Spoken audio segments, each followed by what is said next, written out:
नमस्कार मित्रांनो, तर आज आपण पाहणार आहोत ठरलं तर या मालिकेच्या पुढील भागामध्ये. आता कुसुमताई आणि सायली ह्या दोघी सकाळी काम करत असतात घरामध्ये, आणि आता कुसुमताई म्हणजे सायलीला म्हणतात की सायली, अगं तू मी त्यांना आमंत्रण दिले बरं का आज संक्रांतीसाठी येण्याचे. तेव्हा सायली म्हणते की कोणाला? तेव्हा कुसुमताई म्हणते की अगं तुझ्या नवऱ्याला.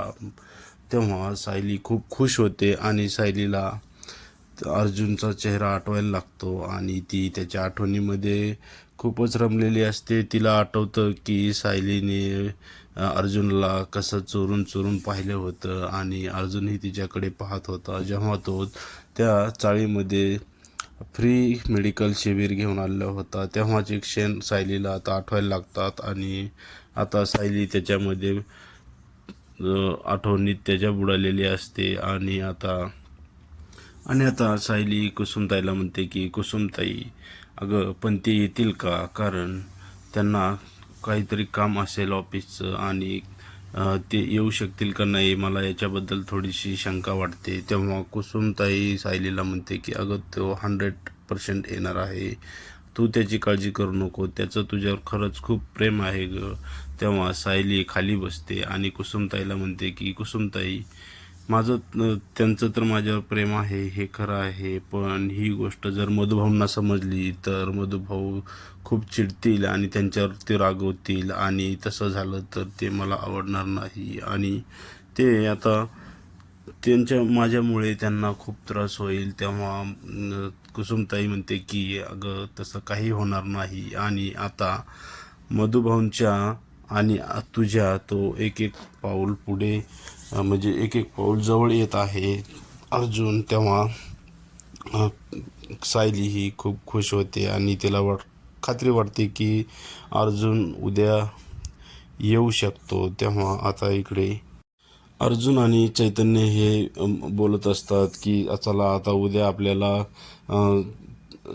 सायलीला भेटायला जायचं आहे, आणि आता उद्या आपल्याला संक्रांतीचा सण तिकडे साजरा करायचा आहे.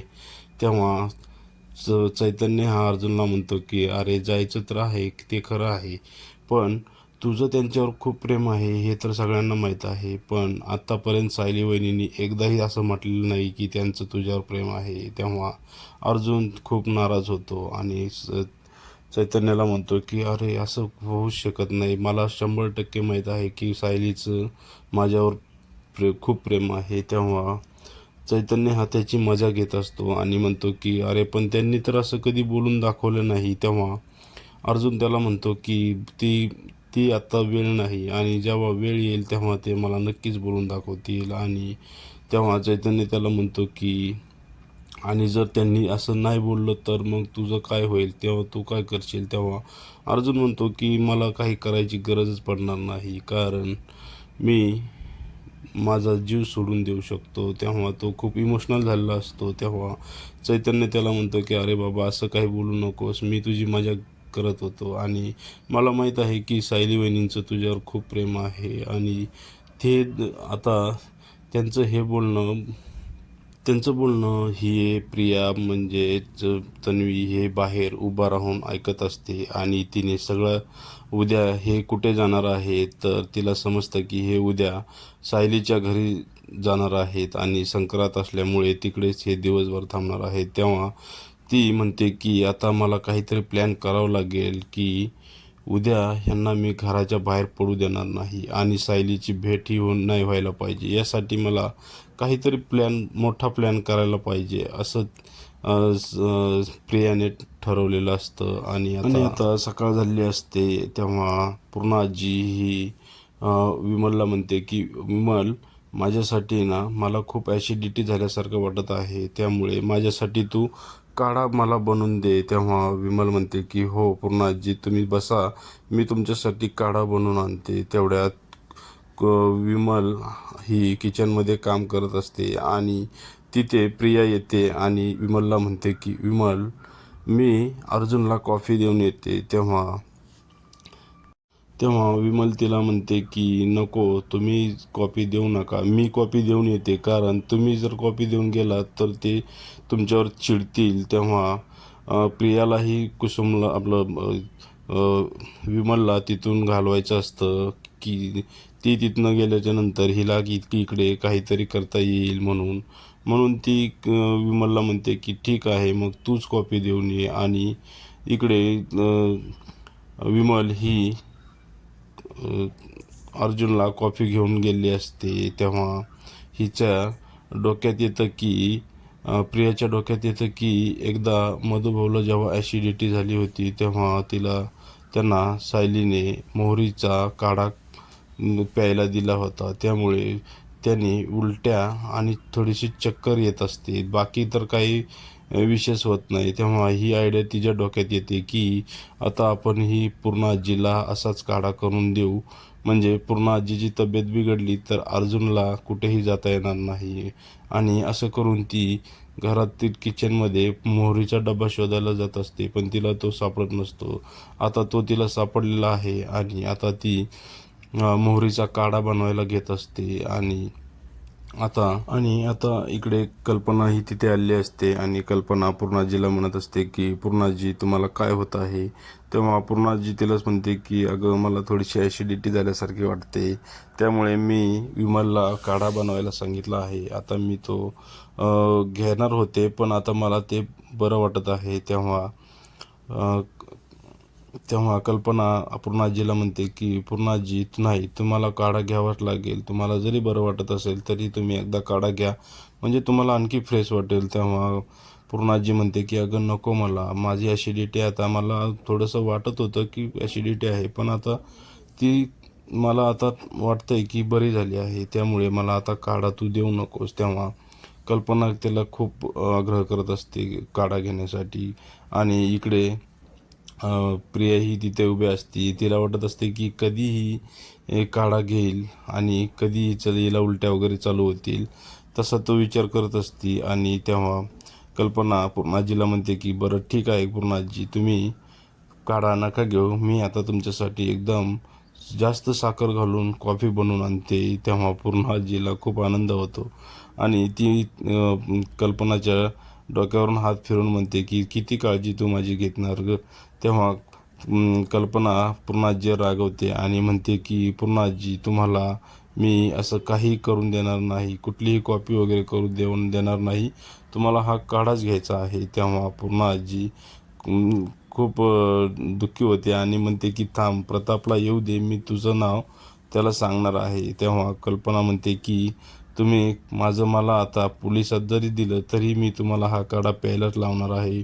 आणि तेव्हा प्रिया तिच्या हातातनं तो काढ्याचा कप घेऊन पूर्णाजीला देते आणि पूर्णाजीला म्हणते की पूर्णाजी, तुला जर बरं व्हायचं असेल तर तुला हे काढा प्यावंच लागेल. तेव्हा आता पूर्णाजी तो काढा प्यायला लागते. तेव्हा प्रिया ही मनातून खूप खुश झालेली असते की चला, म्हातारीने आता एकदा काढा तर प्याला आहे, आता हिला चक्कर आणि उलट्या कधी एकदाच्या चालू होतात हे तिला पाहायचं असतं. आणि ते तसं झालं तर अर्जुनला आता घराच्या बाहेर पडता येणार नाही हेही प्रियाला माहीत असतं. त्यामुळेच तर तिने हा सगळा डाव रचलेला असतो. आता पूर्णाजीने पूर्ण काढा पिलेला असतो आणि आता ती म्हणते की चला, आता मी माझ्या रूममध्ये जाऊन थोडासा आराम करते, म्हणजे मला थोडंसं बरं वाटेल. आणि ती उठून रूममध्ये जायला निघालेली असते, पण तिला काहीच चक्कर वगैरे येत नसते. तेव्हा प्रिया म्हणते की मनातली मनात बोलत असते की ह्या म्हातारीला तर काहीच होत नाही आहे आणि हिला जर चक्कर आणि उलट्या अर्जुन घरामध्ये आहे तोपर्यंत नाही आल्या तर माझा सगळा प्लॅन फेल जाईल, तसं ती मनातली मनात बोलत असते. पण तेवढ्यात पूर्णाजी ही रूममध्ये जायला निघालेली असते. तेवढ्यात तिला चक्कर यायला चालू होते आणि तिथे गडबड व्हायला चालू होते. तेव्हा विमल येऊन पूर्णाजीला धरते आणि म्हणते की काय होत आहे पूर्णाजी तुम्हाला. तेव्हा पूर्णाजी म्हणते की मला खूप चक्कर आल्यासारखं वाटत आहे आणि माझ्या पोटातून मला असं मळमळल्यासारखं वाटत आहे आणि आता मला खूप उलट्या होतील असं वाटत आहे. तेव्हा कल्पना आणि ते सगळे लोक घाबरलेले असतात आणि कल्पनाने आता तिला खुर्ची देऊन बसवलेलं असतं आणि पूर्णाजी बसलेली असते. तेवढ्यात आता वरतून अर्जुन आणि चैतन्यही येत असतात. जे म्हणजे त्यांना ते जायला निघालेले असतात की त्यांना जायचं असतं सायलीला भेटायला. सायलीच्या चाळीमध्ये जो आज पतंगच महोत्सव असतो त्यासाठी ते जाणार असतात. म्हणजे फुल रेडी होऊन ते आलेले असतात. पण तेवढ्यात इकडे पूर्णाजीला जी चक्कर आली असते ते पाहून अर्जुन आणि चैतन्य पळत खाली येतात आणि पूर्णाजीला विचारतात की पूर्णाजी काय होत आहे. तेव्हा पूर्णाजी म्हणते की मला चक्कर आल्यासारखं वाटत आहे. तेव्हा अर्जुन त्याचा मोबाईल काढून अश्विनला लावत असतो. तेव्हा अश्विन फोन उचलत नसतो. तेव्हा चैतन्य म्हणतो की अरे त्याला मॅसेज तर टाक. तेव्हा अर्जुन आता त्याला खूप प्रयत्न करत असतो फोन लावायचा, पण अश्विनचा फोन लागत नसतो आणि तो फोन उचलतही नसतो. तेव्हा अर्जुन त्याला म्हणतो की अरे तो ऑपरेशन थिएटरमध्ये असू शकतो, त्यामुळे तो फोन माझा उचलत नसेल. आणि आता सगळे लोक पूर्णाजीपाशी थांबलेले असतात आणि आता पूर्णाजीला घेऊन सगळे रूममध्ये गेलेले असतात. तेव्हा आता प्रिया जी असते ती खूप खुश झाली, म्हणजे मनामध्ये खूप खुश झालेली असते की आता अर्जुनला आज कुठेही जाता येणार नाही. आणि तिला वाटत असते की म्हणजे अर्जुनचा सायलीची भेट आता होणार नाही. तेव्हा ती खूप खुश असते. पण इकडे अर्जुन हा कंटिन्यू अश्विनला फोन करत असतो आणि फोन त्याचा लागत नाही. तेव्हा आता इकडे जनता चाळीमध्ये संक्रांतीचा कार्यक्रम चालू झालेला असतो. सगळे लोक जमलेले असतात आणि सगळे एकमेकांना तिळगुळ देऊन गोड गोड बोला अशा शुभेच्छा देत असतात. तेव्हा तिथे मधुभाऊ आणि सायली आणि कुसुमताई हे सगळे जण तिथं आलेले असतात. चाळीतीलही सगळे लोक तिथं जमलेले असतात. तेव्हा एक बाई तिथं म्हणते की चला तर आता लवकरच आपल्याला पतंग उडवायला सुरुवात करायची आहे. आणि जे नवीन जोडपं आहे गौतम आणि शीतल, आता मला सांगा की ह्यामध्ये कोण जिंकणार. तेव्हा सगळे लोक कोणी गौतमचं नाव घेतं तर कोणी शीतलचं नाव घेतं आणि तिकडे एकच जल्लोष चाललेला असतो. पण इकडे सायली आणि कुसुमताई ह्या दोघी अर्जुनची वाट पाहत उभ्या असतात की त्यांना वाटत असते की अर्जुन कधी येईल आणि कधी येईल की नाही असं सायलीला वाटत असते. आणि ती रस्त्याकडे टक लावून बघत असते. तेव्हा आता इकडे पूर्णाजीला भेटायला प्रतापही आलेला असतो आणि पूर्णाजी प्रतापला म्हणत असते की तू तू कशाला आलास रे ऑफिस सोडून. तेव्हा प्रताप म्हणत असतो की अगं तुला काय होत आहे,